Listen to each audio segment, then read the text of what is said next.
Let's recap yung Game 4 ng PBA 49 Season Philippine Cup Semifinals na kung saan ang biggest game of the day yung pagkapanalo ng TNT over Rain or Shine sa score na 108-92. Ako po nga po si Ruben Terrado ng Spin.ph, and thank you for watching this video as we review the games nitong July 2, 2025, at lamang na nga po ang TNT sa serye by 2 games, 3-1 over rain or shine, and they move one win away from a finals appearance and a shot at a Grand Slam. At nanguna sa panalo ng TNT sa larong ito si Jordan Heading na may 23 points, 13 in the fourth quarter, and 6 assists. So this is the best game of Jordan Heading in a TNT uniform, at least offensively. Meron mga games si Jordan Heading na gumawa siya ng 11 assists. But this time around, nagpakita siya ng galing niya sa opensa na ine-expect naman talaga ng TNT sa kanya after they acquired him in a trade with Converge for Mikey Williams. And shooting-wise, 8 of 12 from the field si Jordan Heading, 3 of 6 from threes, and meron din siyang isang 4 points. And that led to 23 points, 13 in the fourth. Meron din siyang mga naipuntos sa bandang dulo ng third quarter. Pero yun nga, mas dun talaga pumutok sa fourth quarter ito si Jordan Heading. Isang 3-point shot ang nagbigay ng 89-72 na kalamangan para dito sa TNT sa fourth quarter, at hindi na nga nakabangon itong rain or shine. Meron ding isang stretch, no, at the end of the third quarter na nagkaroon ang TNT ng 13-3 run, at dahil dyan umamang sila 80-69, at doon na rin nagsimula yung pull away ng TNT against rain or shine. Isa rin sa mga nang nilaro sa game na ito si Brandon Ganuelas Roser, who had 22 points and 11 rebounds for TNT amidst the physical play ng rain or shine sa kanya. Meron nga isang situation nung second quarter, I believe, na natawagan si Jordan Clarito ng flagrant foul, penalty 1, and based from ay replay ay siniko. I think, no, based sa slow-mo, no, parang siniko ni Jordan Clarito itong si Brandon Ganuelas Roser, leading to a flagrant foul, penalty 1. But the good thing about BGR, he was able to show his composure and played very well with 22 points and 11 rebounds. Nabanggit nga yan ni Brandon Ganuelas Roser during the post-game press conference nung ating tinanong kung paano niya na-put in check yung kanyang emotions. Sabi niya, malaking tulong din yung mga advice na binigay ng kanyang mga veterans na sila Poy Eram and Kelly Williams sa yung advice lang na keep your cool, hinga ng malalim, and parang kumbaga match yung physicality ng rain or shine dito sa game na to. And even Coach Chot Reyes also emphasized that in their preparations for Game 4, according to Brandon Ganuelas Roser, na parang nung Game 3 daw ay ina-outplay sila. Mas physical yung rain or shine, hindi nakakasagot tong TNT. So, yun ang naging mga instructions din ni Coach Chot Reyes na in a way sagutin din yung physicality ng rain or shine sa kanila. So again, Brandon Ganuelas Roser with the big game, 22 points and 11 rebounds, and also coming back from a woeful game 3 na kung saan I believe parang 2 points lang ata siya, parang gano'n, no? Kung si Brandon Ganuelas Roser, we will check on that. But he really struggled in game 4. Non-factor siya. I believe he was also in foul trouble. 2 points nga siya, no? In that game, in game 3. 3 rebounds and 3 turnovers. So, nakabawi naman to si Brandon Ganuelas Roser here in game 4.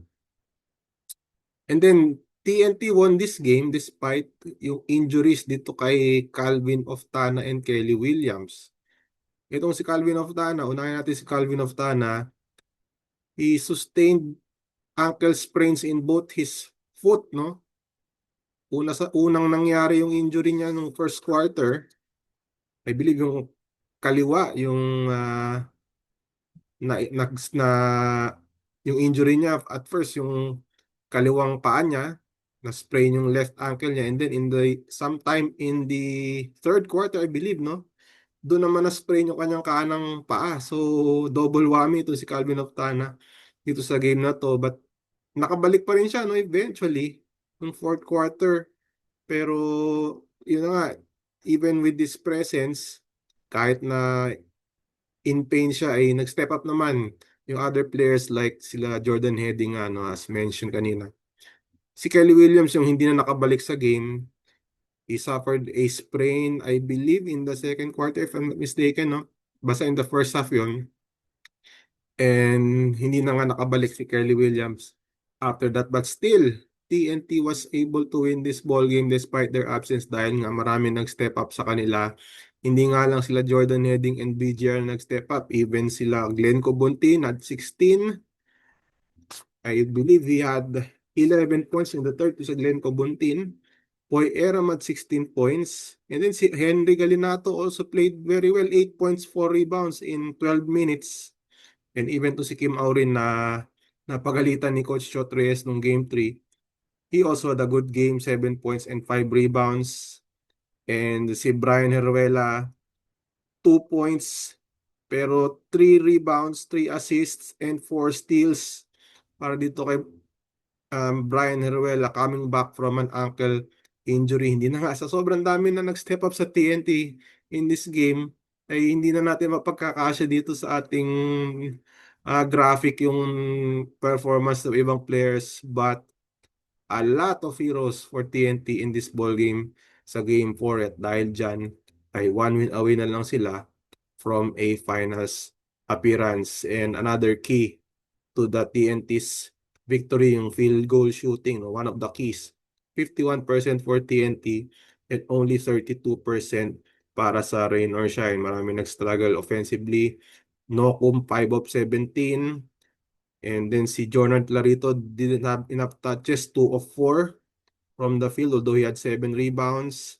And then si Anton Asisio, who had a big game in game 3, only 8 minutes, 0 for 1 from the field goal range. And even ito pa lang si Joshua Andre Karakot, 16 points but 3 of 16 from the field. So marami nag-struggle offensively for Rain or Shine sa game 4. Pag-usapan naman natin yung game 4 ng San Miguel against Ginebra. Game 4 po yan, ha? Hindi game 3. Hindi na po natin napalitan, but it is game 4 with San Miguel defeating Ginebra 107-82.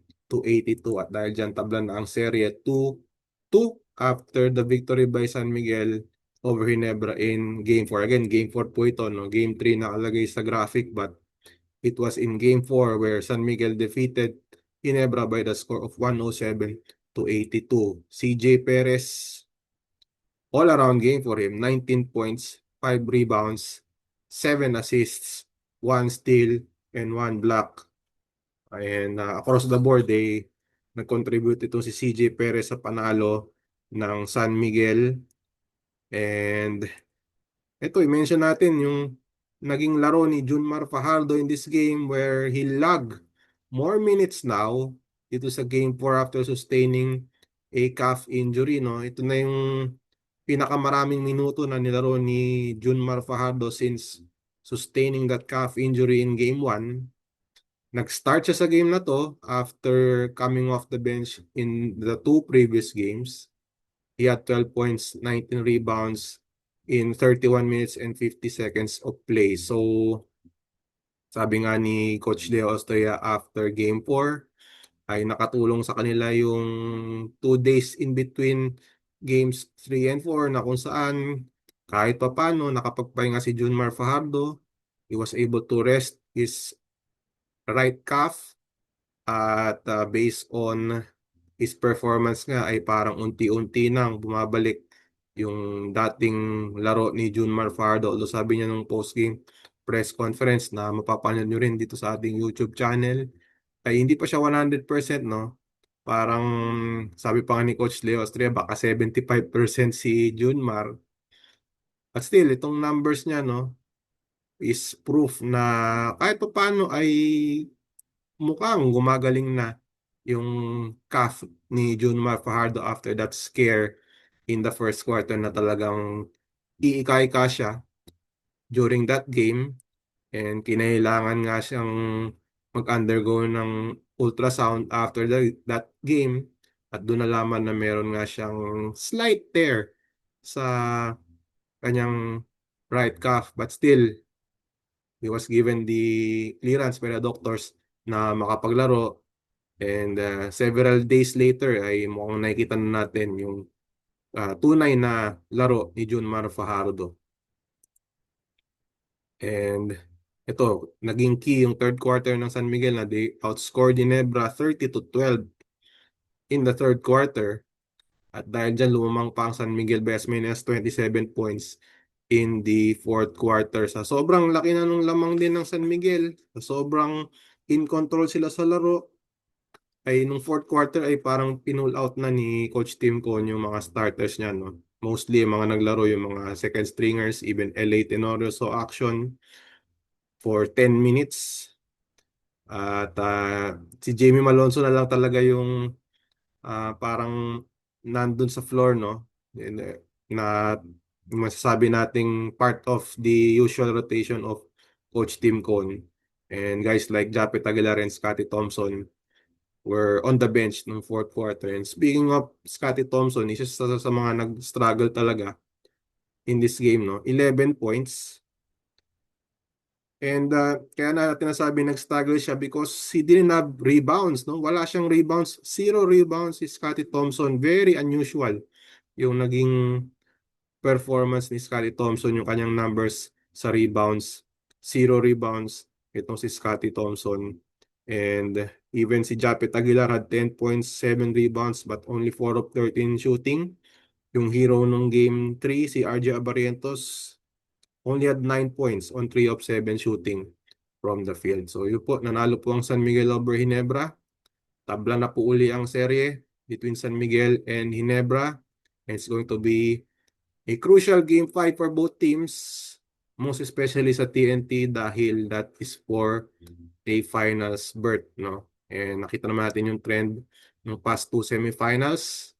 4-1 lagi yung TNT over Rainier Shine sa semis. Can they repeat it? Let's see sa game 5. And then itong San Miguel against Ginebra, sino na ang lalamang in game 5? We'll also find out on Friday sa Smart Araneta Coliseo.